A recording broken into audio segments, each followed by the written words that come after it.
Dobar dan, ja sam Marko Kovač, putnik Lik, naravno, Žuo je zakon kao što znate. Evo nas na 3120 metara iznad Defrager Hause i Žuo je zakon.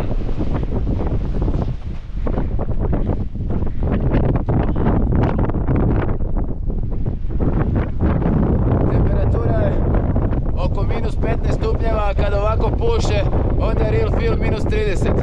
Zato ćemo sada prestati snimati i otići u zavjetrinu.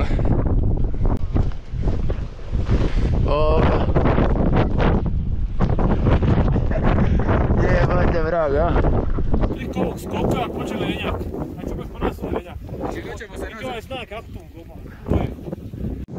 Temperatura je minus 13, 14. A kad puhne baš jak vjetar bude i real feel minus 25, minus 30. Krećemo prema dole. Spuštamo se natrag. Uvjeti su prežestoki.